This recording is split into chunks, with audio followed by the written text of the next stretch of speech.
Hello, and welcome back to Survive France, the podcast where I reveal anything and everything about life in France and hopefully simplify and demystify the process of what life in France is really all about.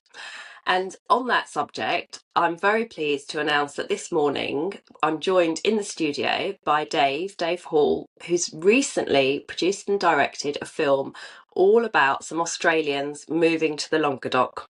So, without further ado, I shall introduce Dave and we can find out exactly what his motivation was and what it's all about. So, hi, Dave, and welcome to France Made Simple.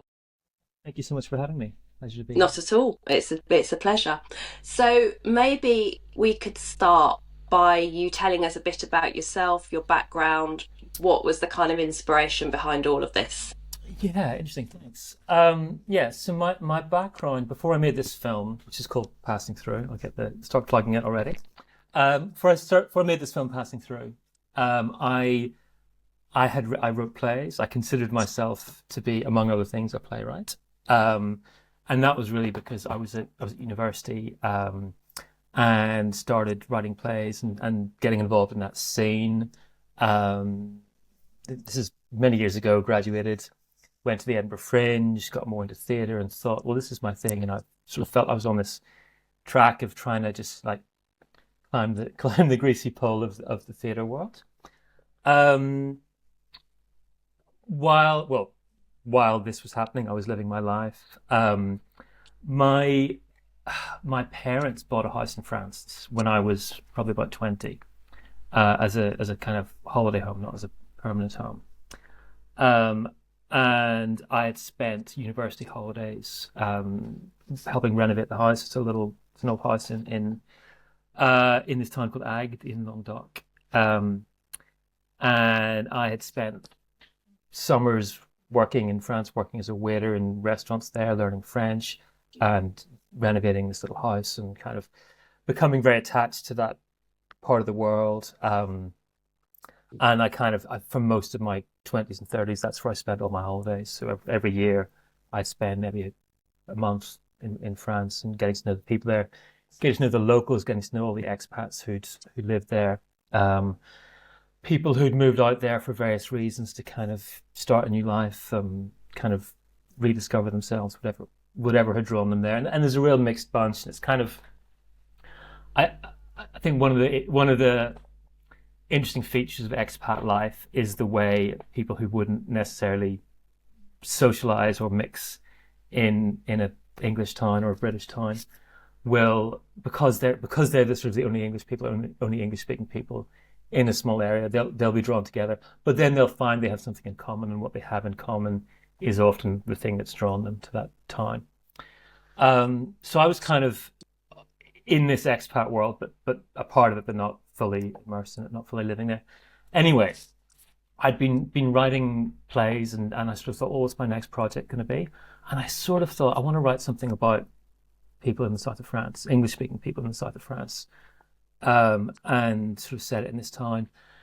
And very quickly I thought, well, it's not really a play because if you put this on stage, it could be anywhere. You know, it could be in Hawaii. It really there's nothing. Uh, you can tell great stories on a stage, but you can't really like immerse yourself in what it's like to be in a place when you're on stage. So I thought, well, I suppose it has to be a film then. And I hadn't made a film, and I had no training in film, but I sort of wrote it anyway. Um, and I took there is no standard route into making feature films. Different people, everyone I meet who's kind of made the leap to make a feature film or worked their way into the position where they're ready to make a feature film, has taken a different route, and they've had a different background, whether it's starting out as a writer like I did, or starting out as a cinematographer, or whatever it might be. So I was, yeah, I just thought, well, I can do this. I can write the story anyway. And I was very lucky. I was on holiday in New York one year, um, not at a film festival, not doing anything kind of industry related, but I was sitting in a bar in the afternoon in Chinatown in New York. Um, and my girlfriend at the time was away getting a massage, and I was having a drink in this Irish pub. and I was sort of talking to a guy beside me, and his girlfriend at the time was getting a fashion fitting for a fashion show she was in. And so we just started chatting. Anyway, he worked in film, and he was looking to make his first to produce his first feature. And I said, well, I've got a script, and there were a lot of things which kind of gelled with him, um, with the story, with the location. When he was American, and he brought on his friend as a co-producer, and they both kind of had an affinity for the location. It turned out I won't without going into anything personal. It turned out that he had a personal connection to one aspect of the story, which he didn't actually tell me about until much later on. And it was fascinating when we found out, it was just while filming. He said, "Oh, by the way, that happened to me," and I thought, "Oh, how interesting." And I wondered. Then, in a second, I wondered, "Oh, is that why we're here? Is that was it the fact that I was chatting in a bar and I mentioned one little factor that he thought, well, that's kind of like my life, and it brought him into it." Anyway, however it happens, I got this great team together, mostly put together by these two random Americans that I'd met in a bar. But a couple of years after that meeting, we were filming. We were in the south of France, in Agde, in the town I'd written about that I wanted to set the story in. And we shot it, and it was an absolute. I mean, it was a fascinating education for me, making it and going from theatre. So I mean, I've directed a lot of plays, and I'm kind of very used to working with actors. The difference with film, obviously, is that's only half of it, because you've got to direct the shots, you've got to direct your lights and your camera, you've got people asking you questions. What do you want here? What kind of feeling do you want from this? What kind of movement do you want from this?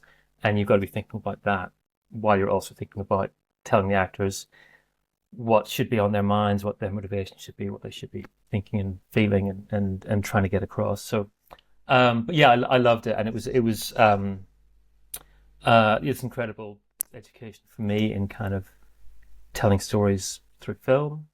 And yeah, it took a while to get finished. We had to record the music. We had some hiccups with this licensing tracks for the soundtrack, and we had to go and re-record some of the songs, and then we had to get distribution. And it's all been a long, slow journey. But then everyone I speak to who's made a film, who's done this as well, has never the same story, but the same fundamental story, which is it took far longer than they thought it was going to take, and it was so much more work than they thought it was going to be.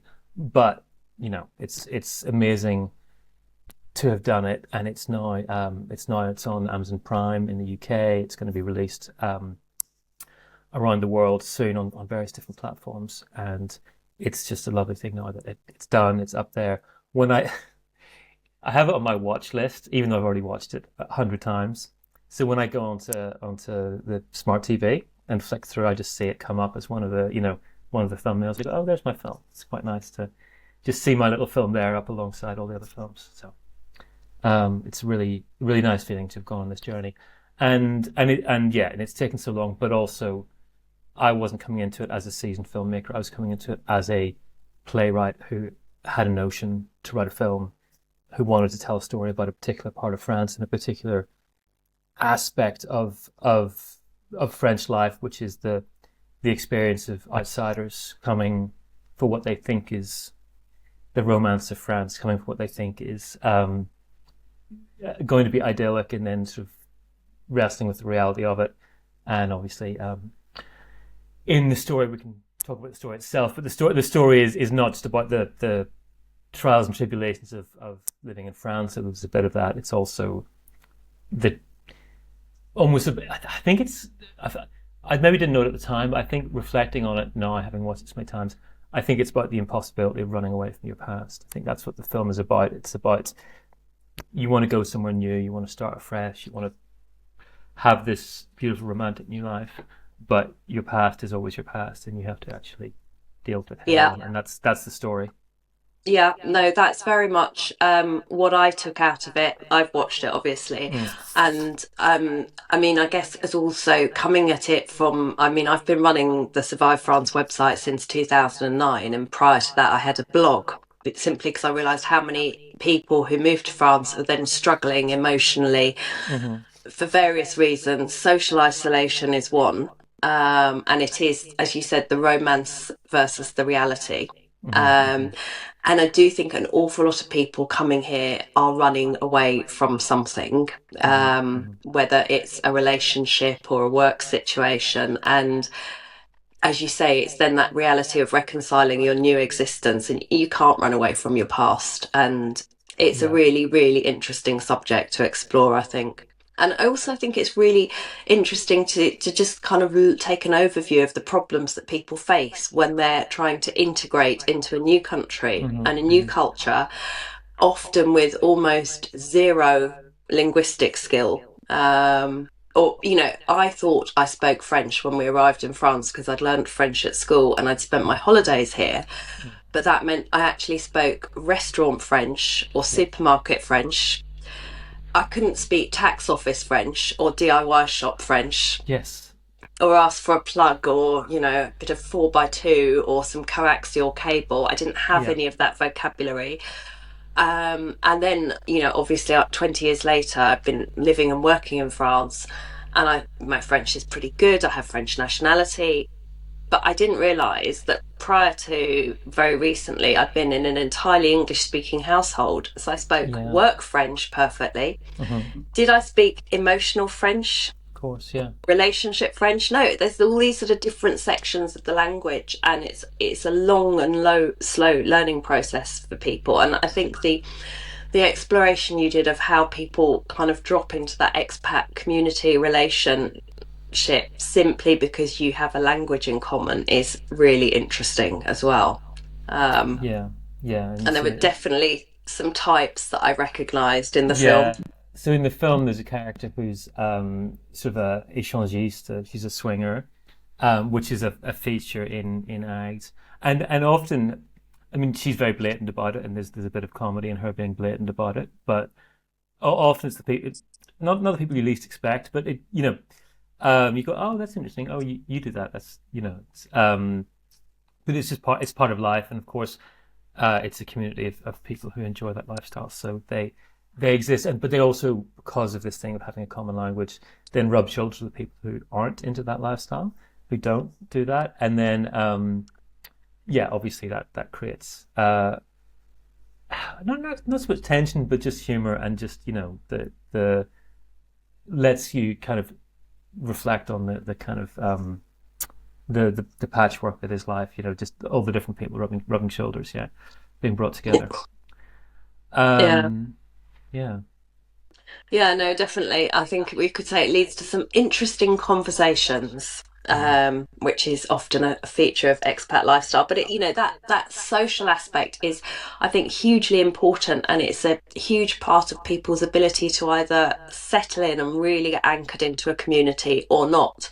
And sometimes it works out, and sometimes it's super difficult for people. And there is that if they've kind of run from one situation and thought, right, I'll change my life and everything will be perfect, and then you still actually face all of the same problems that you had before, it's really, really difficult to overcome that and move forward. And I think that's what I found really interesting about the film as well.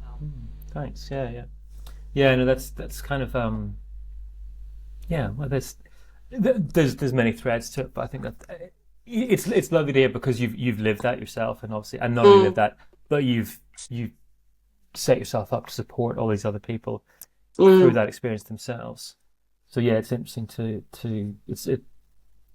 hear you say Yeah, that. and I think also just the very title, the passing through, and the transient nature of some of the characters in the film is also a really interesting thing to explore, because that is the lived experience for a lot of people who decide to relocate overseas, and it Mm, doesn't work out, and it is just a stage in their life, and there's no shame in that. yeah. You can say, right, actually France, Spain, whatever, Italy, not for me, or even different regions within France. I mean, I know the Languedoc quite well Hmm. ish.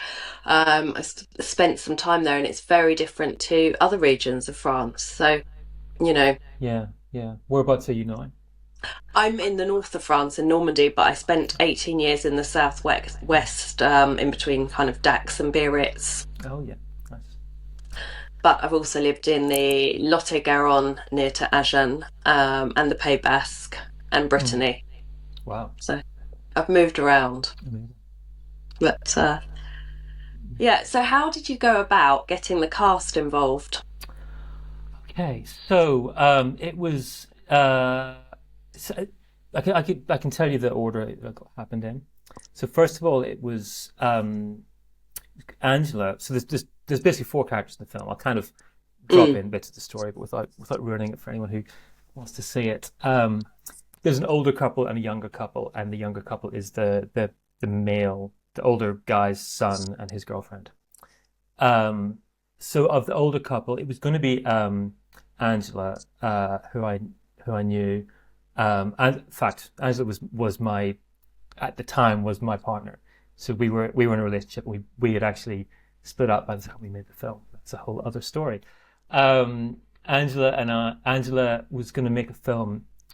Sorry, I was going to write the story for Angela and Stephen, who was another Australian actor. And it's funny, I'll tell you, they met on a tourist advert, which was for an Australian tour company that did tours to France. And they hired a lot of Australian actors to be in their adverts. And then Angela met Stephen there. Anyway, that's backstory. But I'd written it for these two actors, thinking, well, there's a man and a woman, and then, well, it can't just be them. Maybe he has a son, and then the son had a girlfriend, and that was the plot. But so Stephen was going to be on board to film it when we were initially hoping to film it, which was a year before we actually filmed it. Um, and then we had him. So then we went through a more conventional process with just to audition the two younger actors. One, we really just put a casting call out. Although actually no, with Sam, who plays the son, that was I looked at a lot of show reels from acting school graduates because I wanted someone who's quite young. And then he was one of, I think, four people I invited in, and he just seemed right for it. He thought he wouldn't get it because he came out of the audition, or I think saw the person before him and saw the person after him, and they were both kind of like long-haired hippie guys. And he said to me after, he said, "Oh, I'm not going to get it because I'm not a long-haired hippie, and that's the character." And it sort of was the character, but he was just right for it, and he was yeah, it's just what I wanted. Then the other character, the girlfriend, who is the character is French. The actor who plays her is in fact only one quarter French. Her grandmother was French, and she grew up speaking French with her grandmother as a child, um, and so was fully bilingual. But so that was a bit trickier. We had to sort of find all the kind of early 20-year-old French speaking actors in London that we could find. And we actually had loads. We had a casting director help us with that, and I actually got tips from many people. And yeah, a few people stood out, and then we auditioned. We did so, and we auditioned them as a couple. So we had Sam already because Sam, I thought he's great to play the son. It was originally the son of Stephen. And I kind of, when we did this sort of second round of auditions, I wanted to sort of see the chemistry and have them as a couple. So that was nice. Sam had to kind of come in and have a series of girlfriends come in and see which kind of matched his made the couple right. But that was probably the most. She's probably the most extraordinary character in the story. Had a very strange upbringing, and she's a very intense person. And also, she had to speak French. So we found Lilith, and Lilith was just incredible. And yeah, that was that. But then we were going to shoot, and then Stephen got offered a 4-month theatre tour. It was really well paid, and it was covering the same dates as we were filming. He said, "I'm really sorry, I can't do the filming because it was all up in the air at that point." Hmm. So I said, "That's fine, that's understandable." It felt strange because I'd written the story for Stephen. But I then went on Spotlight, which is the acting directory, and just thought, well, let's just take a look at, Australian actors, because the character was Australian, that age, that age, and whatever other physical characteristics I could put in, and then just you get a whole list of people come up, and then I think first or second on the list was Mark Little, and Mark Little, for anyone who's not of a certain age, was one of the most one of the leads in Neighbours, the Australian soap, at a point when Neighbours was one of the most popular shows on British TV. Neighbours was massive. Yeah, it was massive. Every day, yeah, he was in our living rooms, probably 10 million people watching. Anyway, so I think there's a whole generation of people who will know Mark Little from when he was Joe Mangle, and Mark is quick to remind people that he's done a lot of other things in his life, and he's won an Olivier Award for his stage work, and he's got a lot more range than Joe Mangle, and he will I'm quick to remind people that's not all he does either, but that is how a lot of people will know him. But yes, I was flicking through these people on Spotlight, and the rest of them I didn't know, but I thought, I know him. Not only did I know him, but I also thought, oh, did I write the character for him on some of that? And not quite. I know a lot of Australian men, but I thought, of all the little threads that would lead into creating a character, having grown up watching Neighbours, surely at some point I've internalized a bit of the speech of Mark Little's character. Sure. It's in there somewhere. It's part of my growing up, part of my experience of a certain kind of Australian man. So anyway, I saw him. I thought, yeah, that's the guy. I almost then it had to be him instantly. And yeah, I had a coffee with him in London, and then he said, yeah, let's do it. And yeah, it was great to have him as well, because it's a lovely selling point for the film to have someone that's kind of beloved. And yeah. Well, that's brilliant. That's great. And so, I mean, I must ask the question: did you? I mean, I know when filming, one always runs into issues, hiccups, problems. Did you hit anything that was particularly related to doing that in France? Was it more complicated? Because normally everything in France is more complicated. The thing was, we tried to get permission to film everywhere that we filmed, but it was the summer, and everyone was on holiday. Literally, I was at the town hall with a list of locations we wanted to film in, saying, "Please, I just need you to sign off that we have permission to film in all these locations." And they were like, "Oh, they're on holiday. It's August. It's July." So that was, yes, in theory, the bureaucracy of getting the paperwork to film there would have been an obstacle. But actually, our only obstacle was everyone was on holiday. We couldn't officially get permission. Now, the town hall now has been wonderful. We did a screening in Agde this summer, in August this summer, and the town hall came out. They made us canapes and drinks, and they made it an official event sponsored by the town, and have invited us back. They run a festival in it's in, I think, May next year. So they invited us back to show the film again in their festival. So anyway, they've been wonderful. Not that we've made the film, but when we were making the film, we just couldn't get permission to do anything, so we just did it anyway. We figured, because we figured we'd asked, we'd said, can we? No one had said anything. So there's, the various shots around the town, and anytime we shot it in a street where there were homes and things, we would knock on all the doors and give them notes and say, that is, we're filming. On an individual level, we did everything that we needed to do. But when we were filming on the beach, when we were filming in the park, when we were filming out and about in the town, we just filmed. And if we'd been doing it I live in London, you would have had to have not only got permission through various different councils for every area you're in, you'd have had to have paid quite a lot, actually. And really, our budget would have been triple just for locations to have shot this in a big city.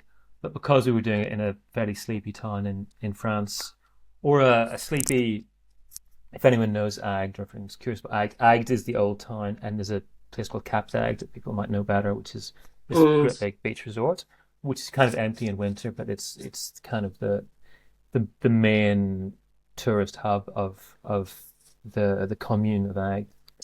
So Agde itself is a kind of a sleepy little old town that's connected to that. Um, and yeah, they just didn't seem to mind. So we did, and we had yeah we I speak a bit of French. I speak enough French to communicate, but not to negotiate. Although I definitely negotiate a few bits. But we had a young runner who was basically a film student. I think he was on his second year of a film degree, and he was spending his summer holidays working on our film. And he was this really brilliant, young, charming guy who would go into all the restaurants and just say, "Hey, can we use the back room there to film in?" And there was one time a restaurant was booked to film in. Just we had the dates all set up, and they just didn't. They weren't open. We were there with our crew, thinking we our fixer had signed up, and they'd just forgotten. So we had to send this runner out, literally to um, run around restaurants, and he came back 20 minutes later saying, "Yeah, the restaurant up the street, they'll let us film there." So it was very useful having someone who was French, and we had one proper French speaker on the entire crew. We had a Spanish guy, we had a lot of Americans, we had Australians in the cast. Um, our one French guy was brilliant. Our other brilliant person was a guy called Thierry, who's from Agde, and he's an actor. He's a raconteur. He organizes a lot of community. He works with the council, doing stuff with the gypsy. He's a gypsy himself, and he kind of does a lot of stuff with the gypsy community, like putting on cultural events, putting on Yeah. flamenco events, putting on cultural history stuff, often which he then performs in as well. So he's this amazing guy, um, full of energy and kind of knew everyone. So he was kind of crucial to Yeah, us absolutely. Yeah, I can doing it. imagine. There's a sequence in the film where the main characters get invited to a birthday party, which is a kind of a gypsy street party.